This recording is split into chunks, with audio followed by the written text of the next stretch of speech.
Hey, Dr. Jeffries and Mr. Bob Zellner, do you two know each other? Yeah, I've had the opportunity to meet Bob over a number of years as I've been doing my work and research with SNCC on a number of occasions, and each occasion I always learn something a little bit more every time I get to hear you tell your story and reflect upon your experiences, and not just reflect upon the past, but also reflect upon the present. So when they asked me, Bob, to sort of to sit in conversation with you and to guide this conversation a little bit, I was really excited. And so I'm grateful for this opportunity to be in dialogue once again.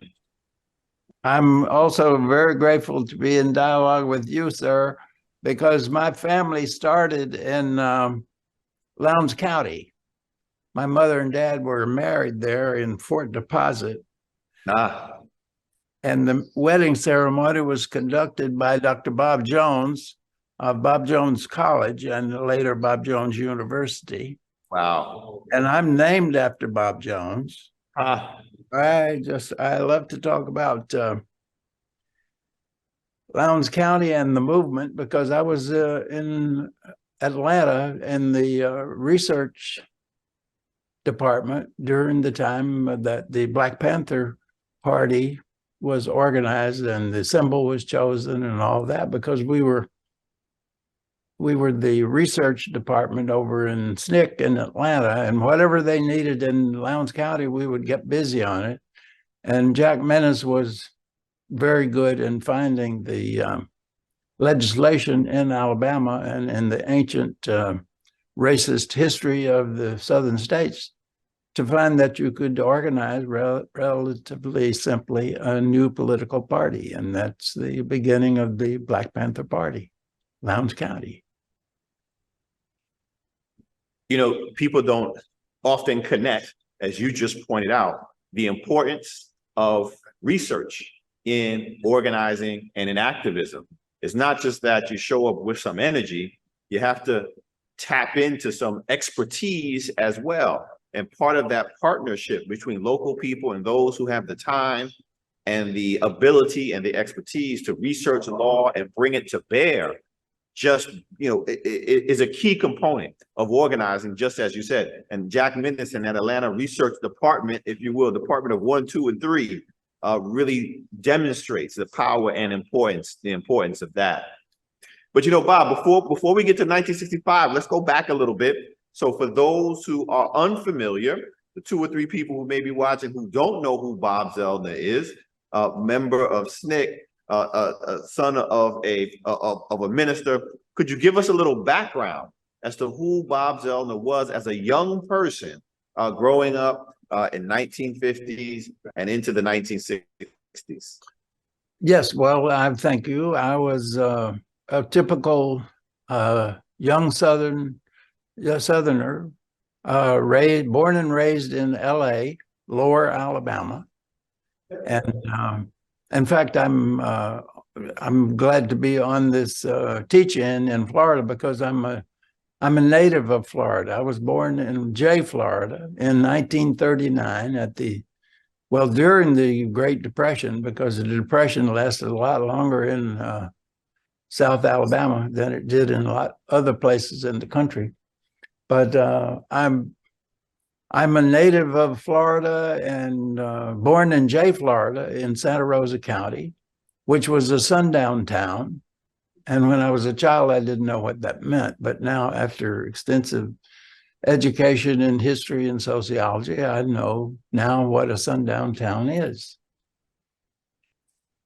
And my grandfather and my father were very familiar with that because they were both members of the Ku Klux Klan, as were many of my aunts and uncles all over Alabama. So since an early age, since my mother was from an anti-Ku Klux Klan family, from an early age, I've been involved in this struggle between the old ways and the new ways of bringing people together rather than separating them. Could you say a little bit about your college years in Montgomery, Alabama, and what those were like as young people begin to challenge Jim Crow in new ways? Well, I was very fortunate because my father had left the Ku Klux Klan. And when he left the Ku Klux Klan, his father and his brothers disowned him, and his mother disowned him.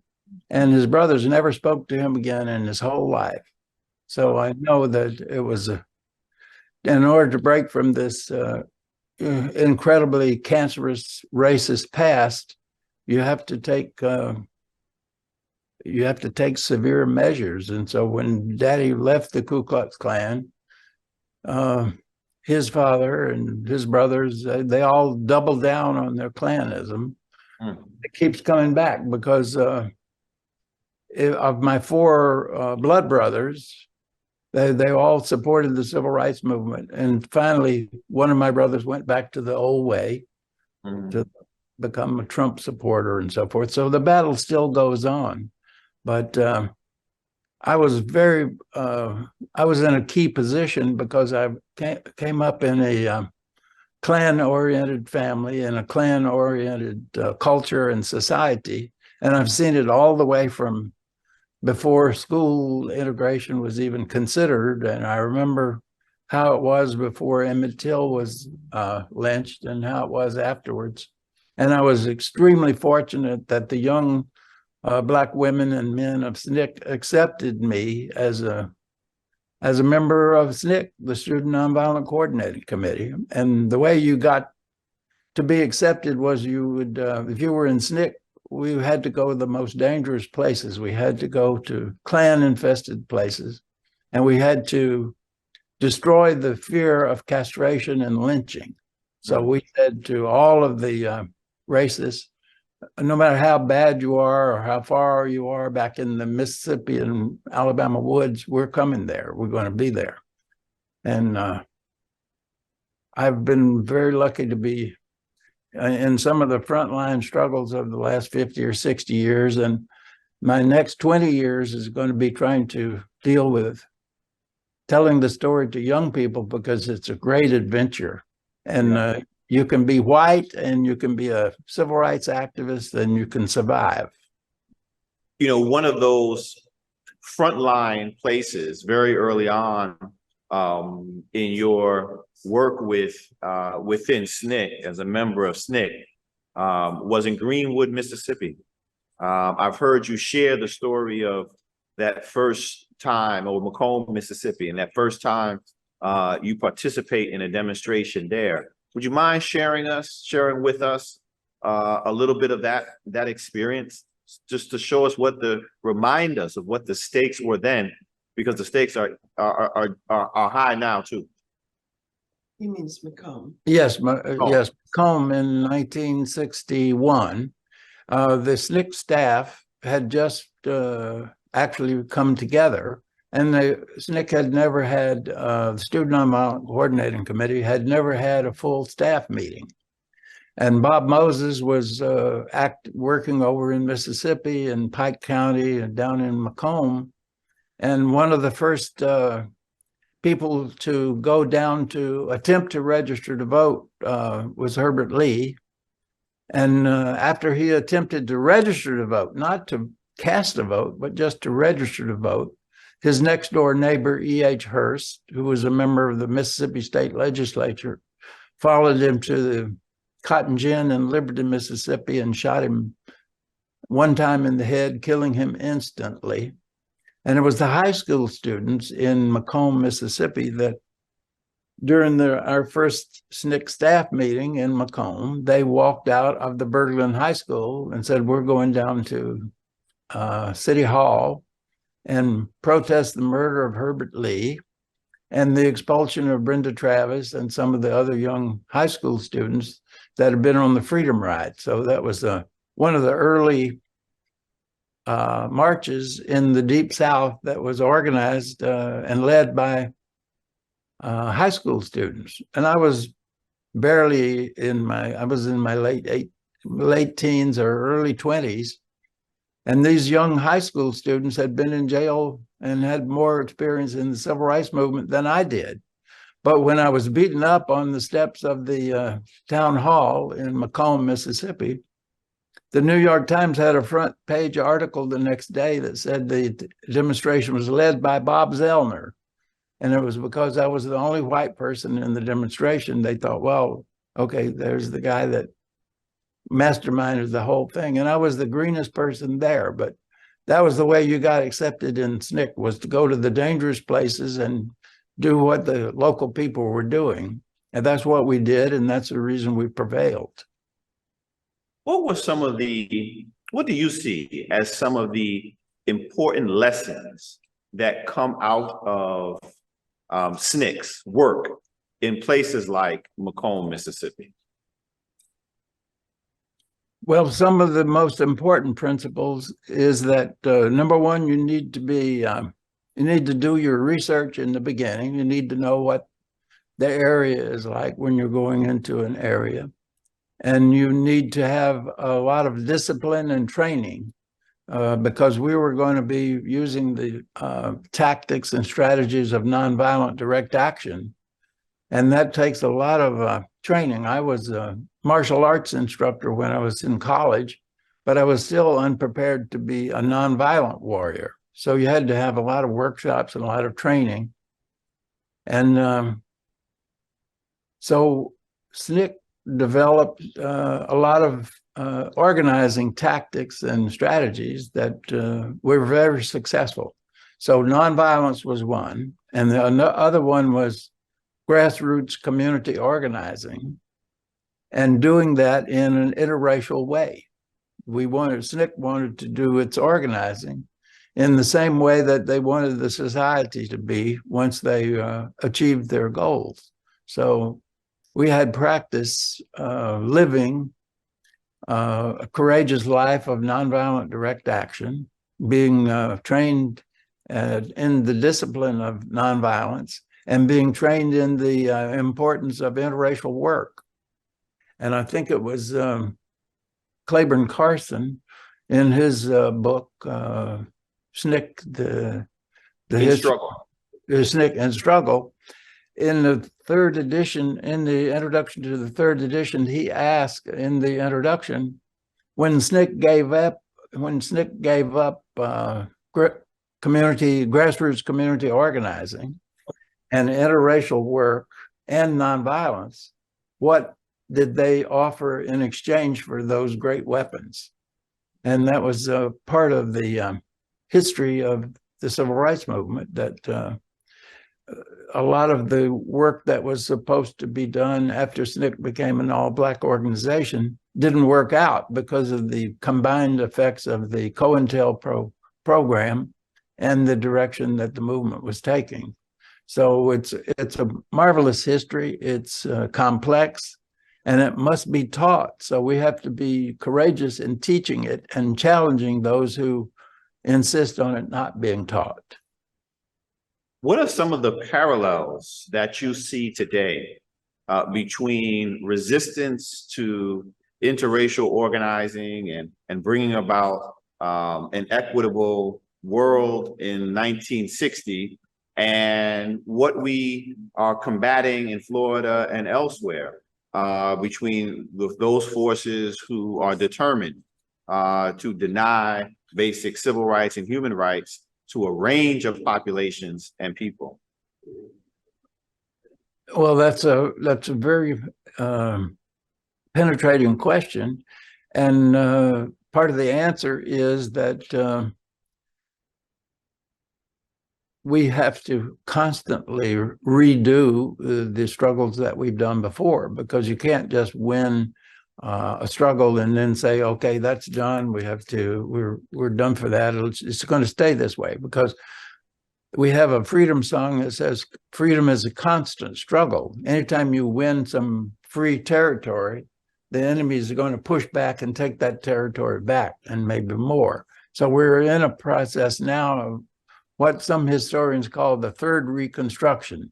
We've had the Civil War, and we've had the Civil Rights Movement, which was the second Reconstruction. And now we're in the period of the third Reconstruction. Are we going to be able to perfect democracy and equality of all humans Are we going to be able to perfect it, or are we going to give up on the democratic experiment and say it's too hard?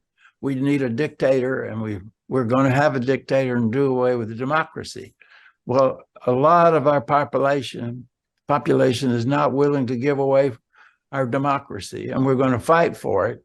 And this teach-in is one example of that, saying to the powers that be, you cannot outlaw education. You can't outlaw teachers. That's what we do by our very nature. Once we have an education, we take action, and the action either makes things better or makes things worse. But we're always striving to learn from our education and then take the important, necessary next step, which is to take action. And that's what Common Power is about, and that's what this teach-in is about today. What were some of the challenges that you faced as a white person on the front lines of the civil rights movement? Well, one of the first challenges I had was that when I first came to SNCC, I was just fresh out of college in Montgomery, and I was still from the way backwoods of Alabama. And they were mostly used to volunteers and students from the North who were well-educated and refined and polite. And I was from I came out from under a rock in South Alabama, and they wondered, why in the world would a person whose father and grandfather were in the Ku Klux Klan, why would they want to come work with an outfit like SNCC, the Student Nonviolent Coordinating Committee? And that's exactly what Jim Foreman said to me when he interviewed me in the Atlanta SNCC office. He said, I want to know why a cat like you from East Bruton, Alabama, wants to get involved with a black outfit like this. And it made me think also, why did I do that? And part of it was that the most enthusiastic Democrats in the whole United States were African Americans.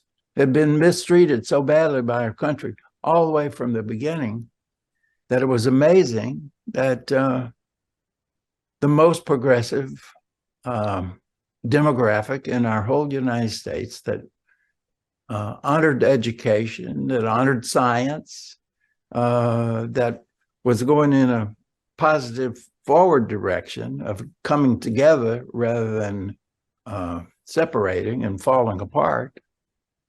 That was as young white people in the South, as we looked at the political horizon, we said the African-American people are right in the struggle, and we need to be part of that. So we became allies, and we did largely what we were told to do by the Black leadership of the Student Nonviolent Coordinating Committee. And it was very successful for a long time. What were some of the reactions of the broader white community to your presence within SNCC? I know you already mentioned how your family had been distanced because of your father's rejection of the Klan. Did you feel a similar sort of, or face a similar sort of ostracism from the people who you can, your friends, your associates coming up as a youngster and then in college? Yes, I did. The Southern white supremacists were so successful in brainwashing most of the, especially the poor white people in the South, that they took it as a personal insult if you didn't agree with them. And they expected you to agree with them. And if you didn't, they expected you to keep your mouth shut and keep your head down low. They did not expect for you to see something and then say something. We're always told, when you see something, say something. And I was told by an extremely important person, Mrs. Rosa Parks, in Montgomery, when I became involved through a sociology course. And Ms. Rosa Parks said to me, Bob, it's very interesting that you and the other students who come from Huntington College want to learn about this. But she said, you cannot study it forever. You're going to have to decide which side you're on. And we didn't think in the beginning we had to, as academicians, we didn't have to choose sides.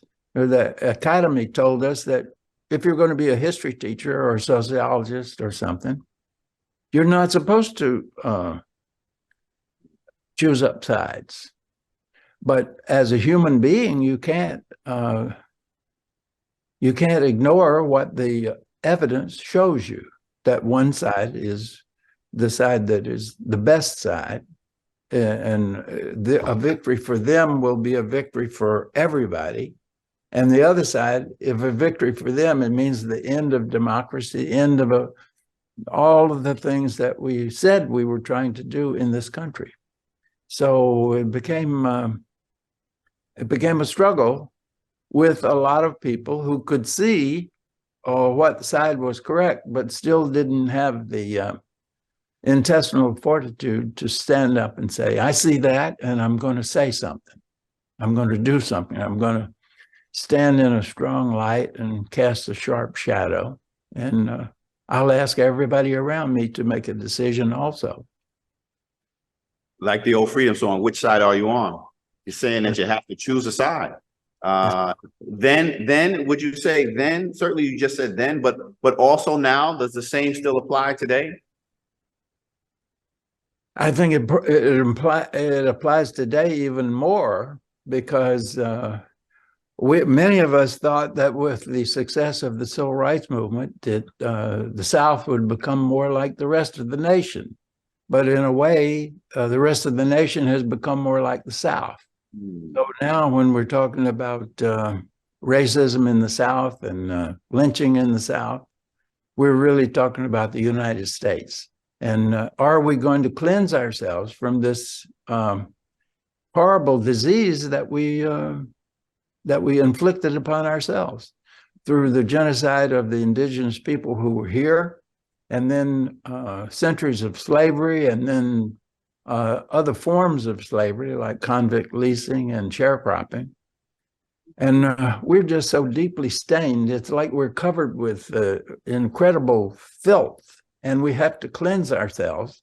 And a good 1/3 of our population does not want to do that. They do not intend to do that and don't allow the rest of us to do it. So if they want to be that way, that's fine, but don't insist that everybody else be the same way.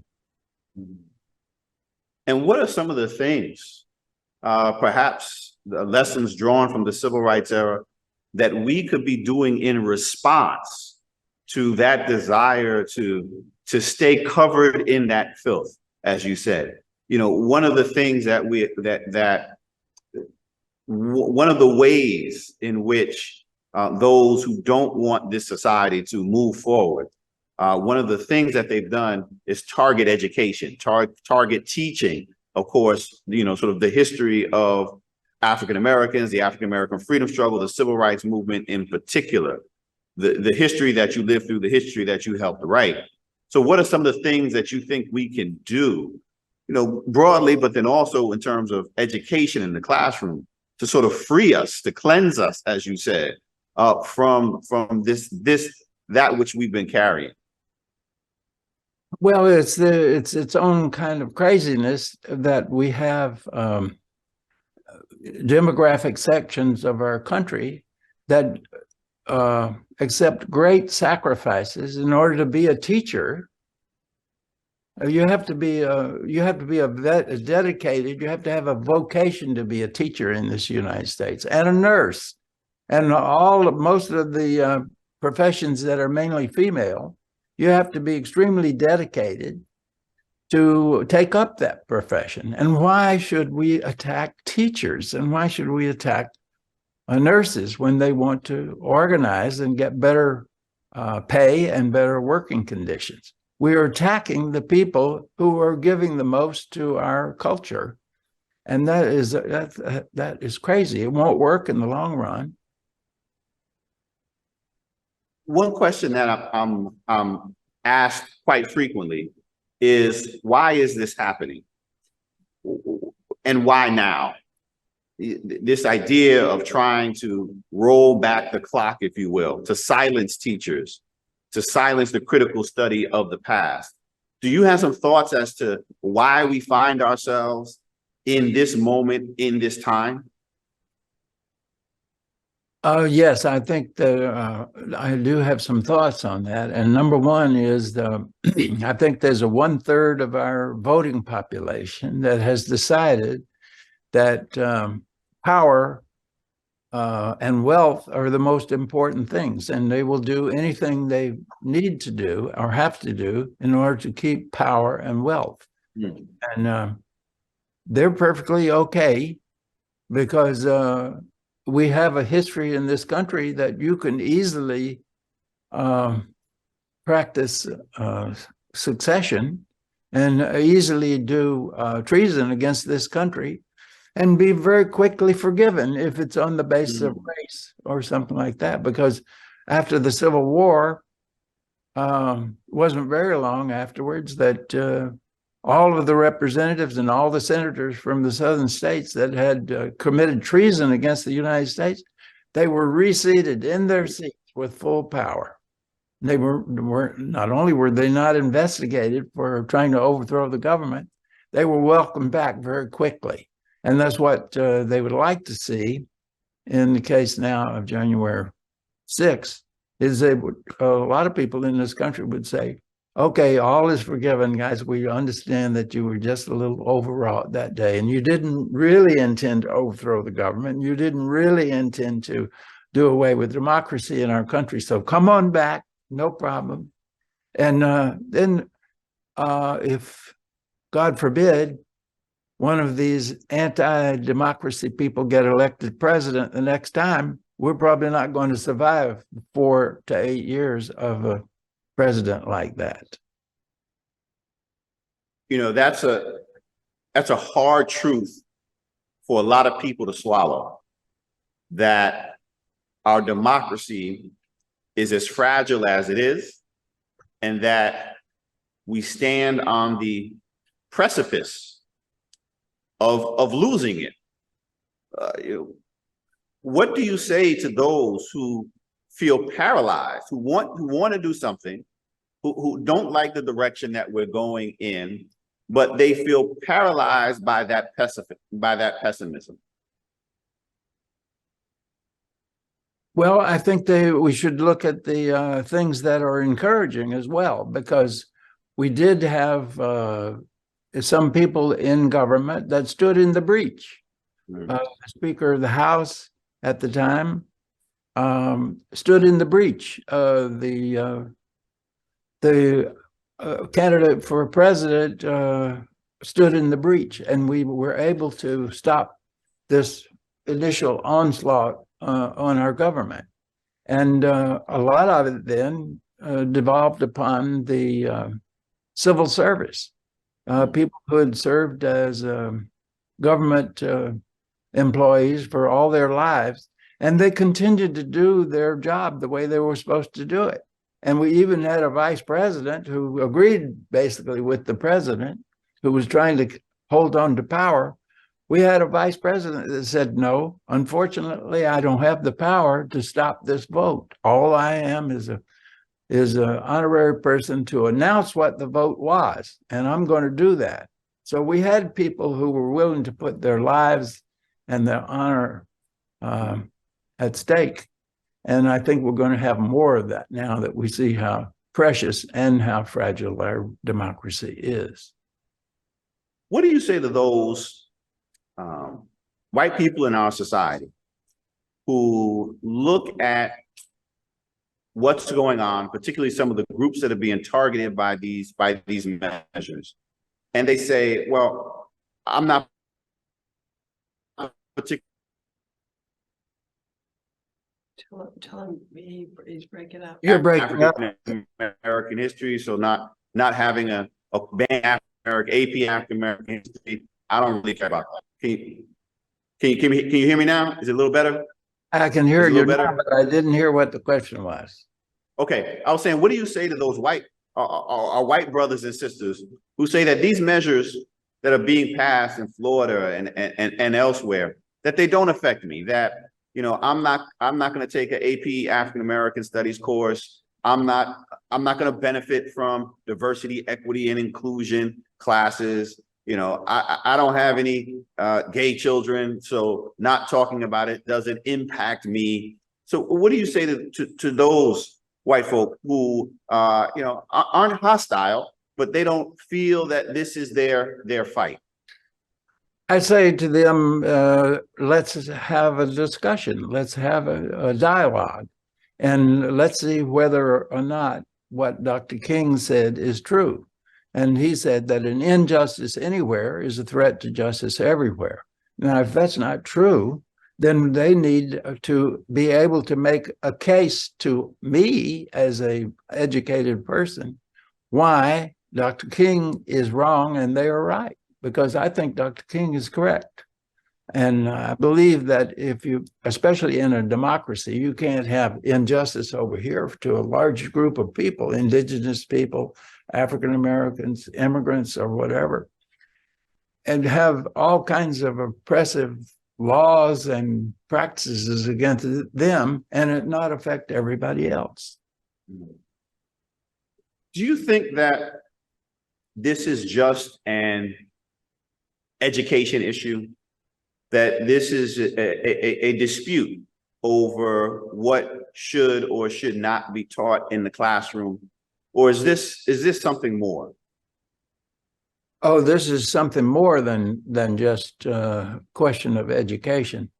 You can see that in other kinds of statistics that sociologists and historians study. In all of the areas of the United States where church membership and belief in a supreme being, where in those places where church membership is increasing, the rights of people and the freedom of people are being diminished in those places.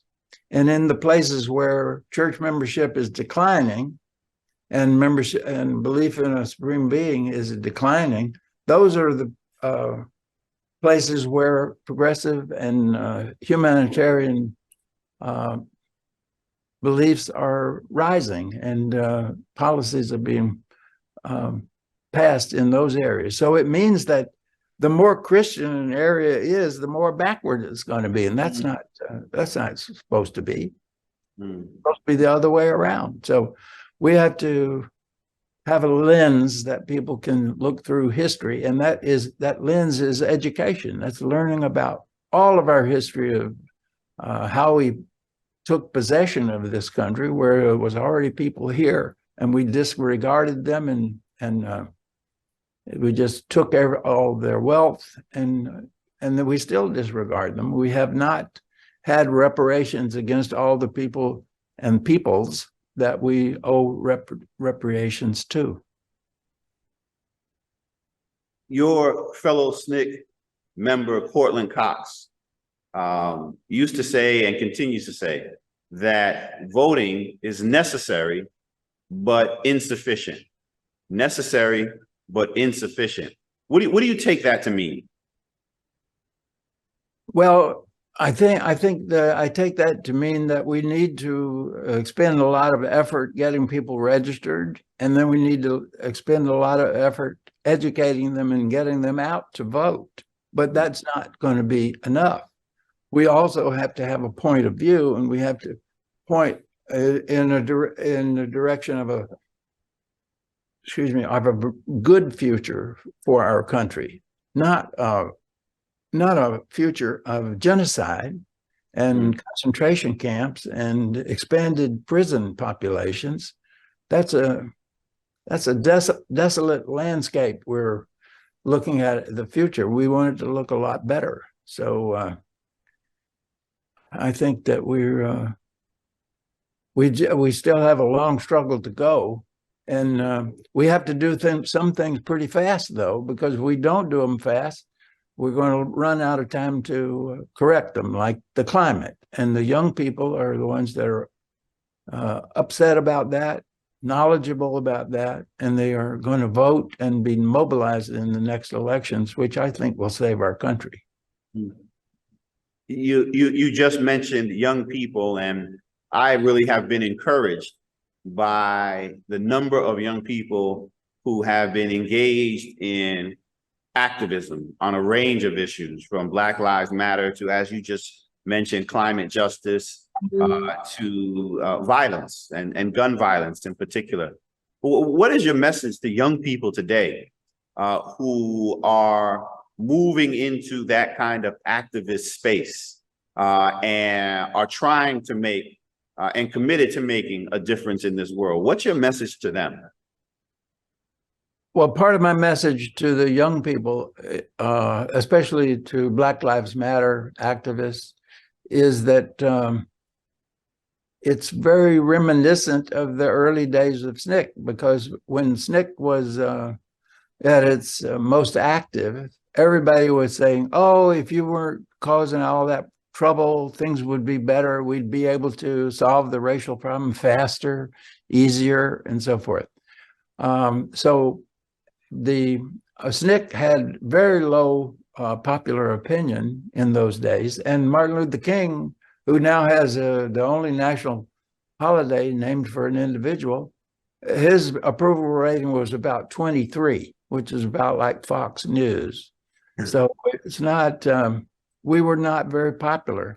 Black Lives Matter was very unpopular when it started, but the young people have dug in, like the Tennessee Three, into their history. They know what the history is about, and they know that they can be prime actors in our history. When we were working in SNCC, the Student Nonviolent Coordinating Committee, 50 or 60 years ago, we knew that what we were doing was very significant, but we didn't know it would be the historical era that is now seen to be. So young people, make your history. You're going to work for 50 or 60 years. Take time to take care of yourself, but go for it. Yeah, I teach at Ohio State and teach courses on the civil rights movement. And on more than one occasion, I've had young people who have organized marches or demonstrations or direct action and sit-ins, and they've come back 3 weeks later and they're like, how's it going? They're like, oh, Dr. Jeffries, I'm tired. I'm like, you've been at this 3 weeks. Bob Zellner's got 6 decades. You got to keep going. You have to keep going. So your counsel, I think, is very wise, that this is a long haul. This is a marathon, and you do have to pace yourself, but you have to be prepared for a long run, for a long journey. This isn't going to be solved overnight. That's right. And when you get old, you always need to have a younger organizing partner, like I have in Pamela, because when I'm thinking, sometimes I like to close my eyes. And she said, don't close your eyes. It looks like you went to sleep. It's all about the balance and the energy. Yes.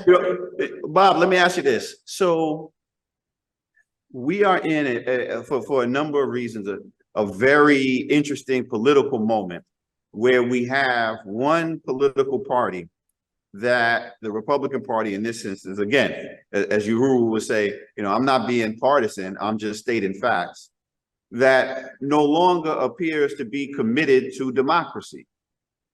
That's right. And to democratic governance. We're in a two-party system. And if you have one party that is not committed to democracy, then how does the two-party system work? My question to you is, is there something that we can do to change or address this issue of anti-democracy within one of the two major political systems? How do we respond to that, those who are committed to democracy? Well, if I knew the true answer to that, I would write another book, but I'm in the middle of finishing my second volume of memoir right now, so I can't start the next book. But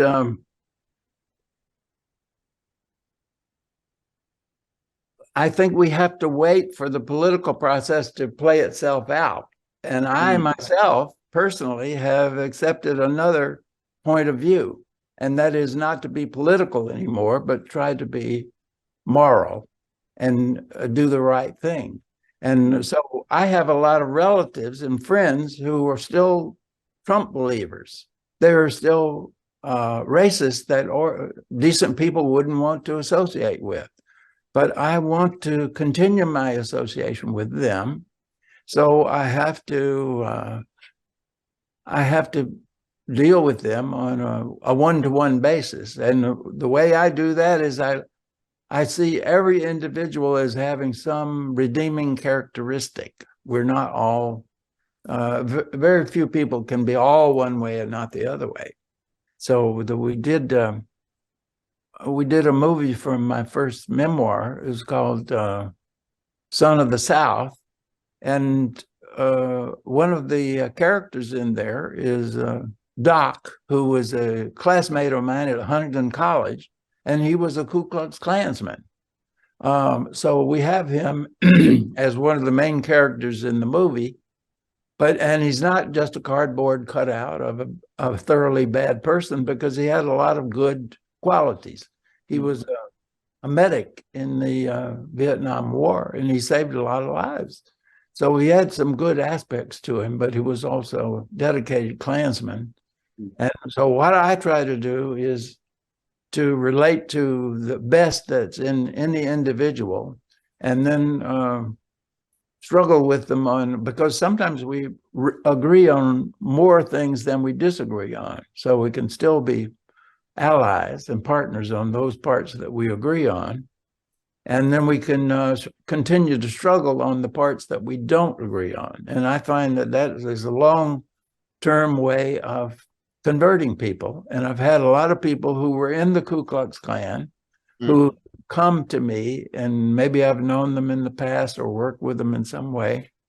And they say, we are no longer, we don't subscribe to the Klan philosophy anymore. We're going to be more open to the civil rights movement, more open to the humanitarian movement than the anti-humanitarian movement. How much of what we see now is purely an American phenomenon, and how much of it, as you see it, is global? Is this something that is confined to the borders of the United States? Or is this something that you see is really bigger than what's happening in our country? Oh, I think it's much bigger than what's just happening here, because a lot of the things that are happening around the world are happening because of two main things that have been a part of world history for the last 200 years or so, and that is imperialism and capitalism. So these are systems that have been totally imbued with racism, classism, nationalism, and all those things. And as long as we're dealing worldwide with imperialism and capitalism, we're going to be faced with these exact things. So we have to win people over. And the way you win people over is educate them. And that's why there's such a war against educators and education now. And if we can't defend public education and the profession of teaching, then we're not going to be able to save our country. We're down the tubes already if we can't save education. Yeah. Well, Bob, thank you so much. I know we have some others who are online. I don't know if they want to join in on the conversation, if they have some questions for Bob. I'm not sure how we're doing that logistically, but please feel free to chime in. I see Dr. Terry and Charles. Dr. Terry, Yeah. And okay, I'm not sure how they're working that out. But Bob, as they figure that out, let me ask you, do you have any last words that you want to leave us with? I mean, we're in this moment and people are fighting, people are tired, people are scared, people are worried. People are hopeful. Is there anything that you would like to share for us to keep in the back of our minds and in some ways at the forefront of our minds as we continue to fight, as we try to position ourselves on the right side of history? Yes, I would would like to make a comment about that. Storytelling is extremely important. So people who write books are very, very important. And people that make movies and TV series are very important. Just think how powerful Succession is. How many of you have watched Succession? Not really on. Anybody else? Or maybe, okay, well, it's two of us anyway. Three counting Pamela. Three. Oh, four. Okay.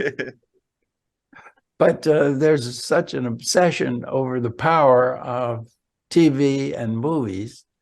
And so that's what our job as educators is to maximize the books, maximize the stories, and the many ways that we tell stories through song, plays, movies, TV programs. Make it So, fun.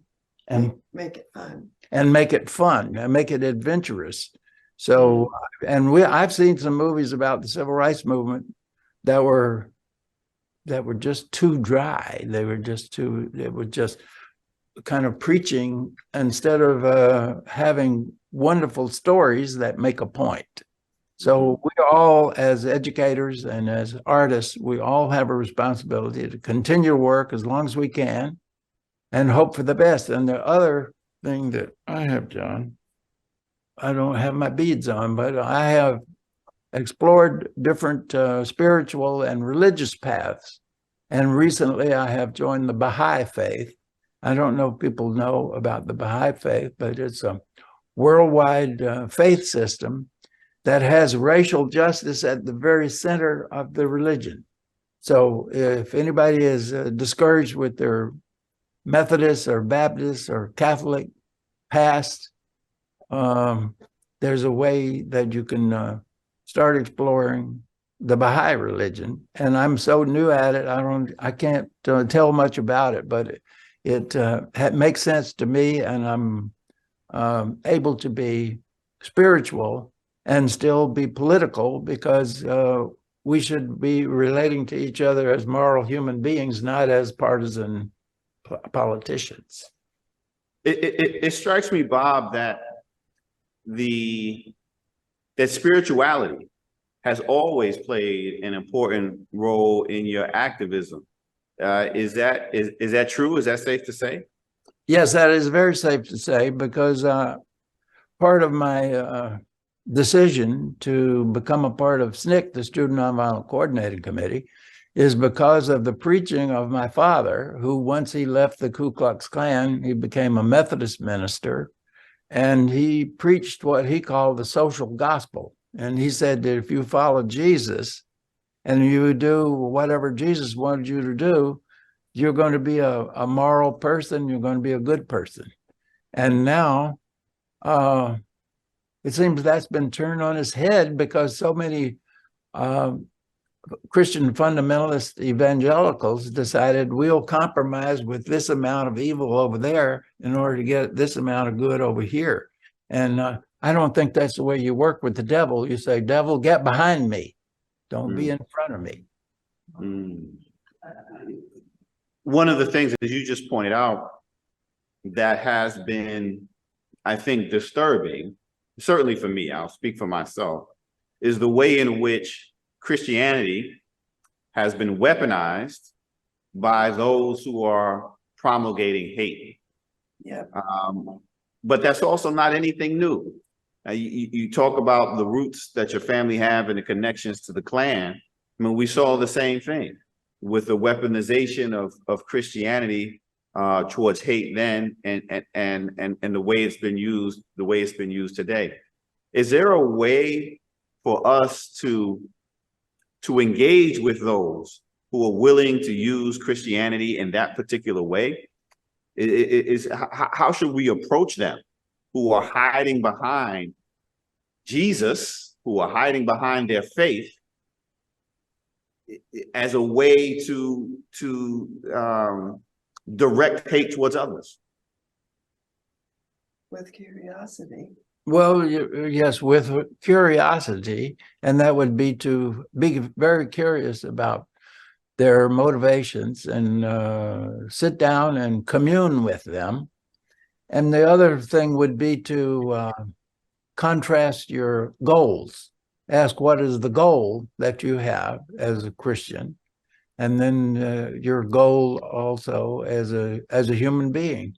And if one of them is going off in one direction and the other in the other direction, then you should question what's wrong, because they should be parallel. They should correspond. And if they don't, you need to look and see why they don't. And a lot of times it is because of the ultimate goal. Is your ultimate goal to have everybody separated and in small tribes, and they're going to fight for their tribe no matter what?